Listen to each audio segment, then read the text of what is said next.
This is a satire video guys. जिसको नहीं समझता सटायर, हम मजाक कर रहे हैं मर्यादा में रह के। फिर भी अगर आपके बट्स में मिर्ची लगे तो कमेंट सेक्शन ओपन है। अब क्या ही बोलूं, लेट्स प्रोसीड। व्हाट्सएप पर वो फॉरवर्ड तो देखा ही होगा जिसमें कहा जाता है कि भारत में असली विकास तो 2014 में शुरू हुआ। चलिए आज इसी मजेदार कहानी की चीर-फाड़ करते हैं और देखते हैं कि क्या इतिहास सच में 2014 से शुरू होता है। वाह, डेवलपमेंट अमेज़न प्राइम से डिलीवर हुआ, क्या बात है। काश बाकी चीजें भी इतनी आसानी से आ जाती।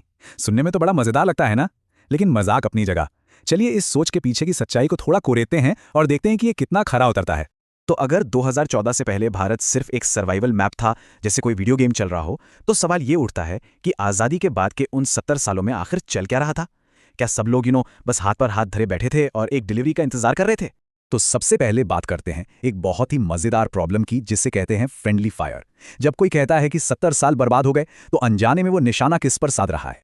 मतलब दावा यह है कि 1947 से 2014 तक पूरे 70 साल कुछ नहीं हुआ। देश जैसे एक पॉज बटन पर अटका हुआ था। सुनने में कितना बड़ा और बोल्ड दावा लगता है ना, पर क्या इसमें कोई सच्चाई है? और यहीं पे कहानी में आता है एक मजेदार ट्विस्ट। जब कोई कहता है कि 70 साल बर्बाद हुए, तो इसका मतलब वो उन 70 सालों में अटल बिहारी वाजपेयी जी के कार्यकाल को भी गिन रहा है। तो क्या उनका समय भी बर्बादी था? ये तो मतलब अपने ही पैर पर कुल्हाड़ी मारने जैसा हो गया। क्या वाजपेयी जी के कार्यकाल में कुछ नहीं हुआ? जरा सोचिए, देश को जोड़ने वाला golden quadrilateral highway network, Pokhran में वो परमाणु परीक्षण जिसने दुनिया में भारत की धाक जमा दी, और बच्चों को स्कूल तक लाने वाला सर्व शिक्षा अभियान, ये सब उसी बर्बाद समय में हुआ था। तो ये तर्क तो अपने आप में ही टिक नहीं पाता।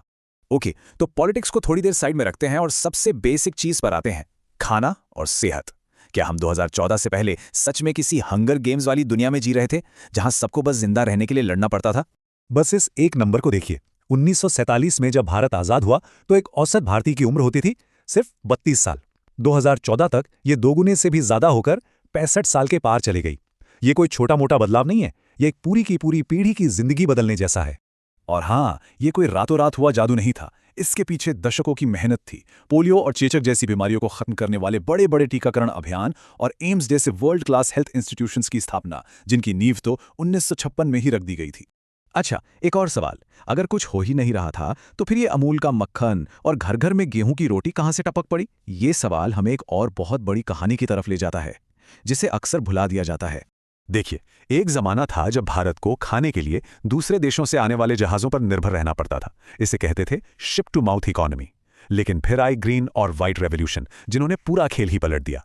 हमने ना सिर्फ अपनी इतनी बड़ी आबादी का पेट भरना सीखा, बल्कि हम दुनिया के सबसे बड़े दूध उत्पादक भी बन गए। ओके, खाने पीने से आगे बढ़ते हैं। अब जरा विज्ञान और टेक्नोलॉजी की उस so called non existent progress पर एक नजर डालते हैं, जो इस नैरेटिव के हिसाब से शायद किसी साइंस फिक्शन फिल्म जैसी लगती होगी। आज हम मंगलयान और चंद्रयान 3 की सक्सेस को सेलिब्रेट करते हैं। बिल्कुल करना चाहिए, लेकिन इसकी नींव बहुत बहुत पहले रखी गई थी। देश का पहला आईआईटी 1951 में बना। इसरो की स्थापना 1969 में हुई। और क्या आपको याद है, 2008 में हमारे चंद्रयान 1 ने ही दुनिया को बताया था कि चांद पर पानी है। ये सब 2014 से बहुत पहले हो चुका था। अब बात करते हैं पैसे की, इकोनॉमी की। भारतीय अर्थव्यवस्था का असली बिग बैंग मोमेंट कब था? चलिए उस एक पल को देखते हैं जिसने आज के भारत की तस्वीर ही बदल दी। वो मोमेंट था 1991। उससे पहले भारत में लाइसेंस राज था, मतलब एक छोटा सा बिजनेस शुरू करने के लिए भी सरकारी परमिट की लंबी लंबी लाइनें। 1991 के आर्थिक उदारीकरण ने इन दरवाजों को खोला, कंपटीशन बढ़ाया, और उसी की वजह से आज का मिडिल क्लास और हमारा टेक बूम मुमकिन हो पाया। ये था असली गेम चेंजर। तो अगर विकास 2014 में अचानक अमेज़न की डिलीवरी की तरह नहीं आया, तो फिर इसे समझने का सही तरीका क्या है? क्या हम इसे एक रिले रेस की तरह सोच सकते हैं? बिल्कुल विकास, आप समझिए, एक स्प्रिंट नहीं है, ये एक रिले रेस की तरह है। हर सरकार या हर लीडर एक बैटन लेकर दौड़ता है, अपनी रेस पूरी करता है, और जहां वो छोड़ता है, अगली सरकार वहीं से बैटन उठाकर आगे बढ़ती है। कोई भी रेस को जीरो से शुरू नहीं करता। इसे ऐसे समझिए, और ये थोड़ा सटायरिकल है, ठीक है? एक सरकार आती है और जंगल साफ करके जमीन तैयार करती है। अगली सरकार उस पर सड़क बनाती है, तीसरी सरकार उस सड़क पर स्ट्रीट लाइट्स लगाती है, और चौथी सरकार वहां पहुंचकर एक शानदार सेल्फी लेती है। देखिए, हर किसी का अपना अपना योगदान है, छोटा हो या बड़ा। और आखिर में ये हमें इस मजेदार लेकिन बहुत जरूरी बात पर ले आता है, फैक्ट्स को आपके व्हाट्सएप फॉरवर्ड से कोई फर्क नहीं पड़ता। तो अगली बार जब कोई कहे कि इतिहास 2014 में ही शुरू हुआ, तो शायद आप उन्हें ये रिले रेस वाली कहानी सुना सकते हैं।